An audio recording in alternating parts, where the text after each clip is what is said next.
Кесиптик лицей жана колледждердин жетекчилери сынактын негизинде тандалат. Конкурс 2 этап менен өтөт. Биринчисинде тест жүргүзүлсө, андан өткөндөр аңгемелешүүгө киргизилет. Анда 5 жылдан ашуун убакыттан бери иштеп келген жетекчилер кызматтан алынат. Ордуна жаңы жетекчи сынак аркылуу 5 жылдык мөөнөткө дайындалат. Министрлик муну орто окуу жайлардагы кадр тандоо ачык болушу менен байланыштырууда. Тестти дагы биз ачык, жарык, айкын бир күндүн ичинде канча директор болсо бир күндүн ичинде өткөрөбүз, бир жерде өткөрөбүз. Конкурс бүткөндөн кийин 3 сааттан ашыкча эмес убакытта биз жыйынтыгын чыгарып беребиз. Бул биринчиси. Экинчиси, коомчулуктун катышуусунда экинчи этапты өткөрөбүз. Мамлекеттик ошол билим берүү министрлигинин ыйгарым укуктуу кызматкерлери менен бирге чогуу эле коомчулуктун өкүлдөрүн да катышып, бул экинчи этап маектешүүнү өткөрөбүз. Айтып коюшум керек, баягы эч кандай күмөн маселелер болбошу үчүн ушул эки процесстен сөзсүз түрдө видео тасмага тартылат. 20 жылда башкарып келген жетекчилер да бар. Мындан улам коомчулукта аларга карата сындар да жок эмес. Гүлзада Эшалиева номер 113 кесиптик лицейди 11 жылдан бери жетектеп келет. Ал жылда башкарган жетекчилерди алмаштыруу демилгесин колдоорун айтат. Ошол эле учурда сынакта 5 жылдан ашкандар убактылуу жетекчилигин токтотуп, конкурска катышып утса, ишин улантса болот. Бул токтомго мен толук кошулам. Себеби өнүгүү болуш керек, жаңылануу болуш керек, реформа болуш керек да. Ошол реформаны жүргүзө турган кадрлар.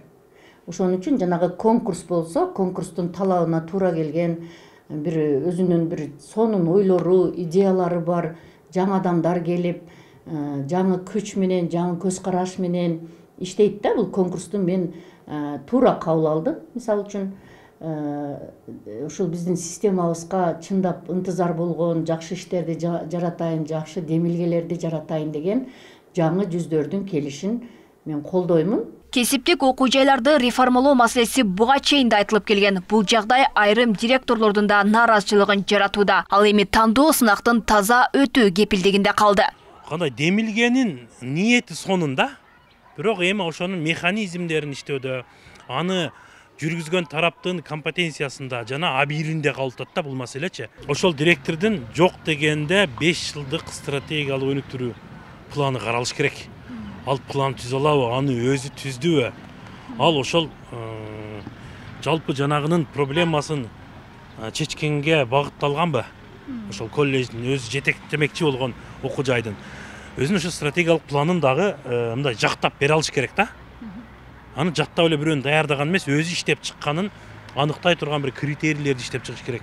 Ошондо бул реформаны мындай колдоого болот да негизиненчи. Буга чейин президенттин жарлыгы менен мектеп директорлору сынак менен тандалып коюлган. Бул реформалоого көп жыл бою кызматын бербеген директорлор нааразы болуп барып токтогон. Ошентсе да сынактан тандалган директорлордун иштөөсүнө гана мүмкүнчүлүк түзүлгөн. Бул демилге берилген убакыт ичинде жетекчилердин дарыметин көрсөтүүгө түрткү берет дешет. Аябай жакшы башталды бул реформа, бирок аны дагы улам толукташ керек. Анткени жөн гана тест болгондо ал жаттап келип туруп эле тапшырып өтүп калган болушу мүмкүн. Кайсы бир деңгээлде жардамын берет. Анткени ошол таза өз күчү менен өтүп келген директор менимче жумушунда эле мыкты аткарат деп ойлойбуз. Эми бул 100% деп айта албайбыз. Кайсы бир деңгээлде салыштырмалуу. Анан жөн гана бир чоңдун тааныш билиштиги менен, акчанын күчү менен келип дайындалып калган болсо, ал эртең ошо акчаны эле кайра өндөрүп алайын деп максаты кыска болот. Анан ошо 5 жылдын ичинде, мисалы үчүн 5 жылга дайындалса деп атам да, мисалы.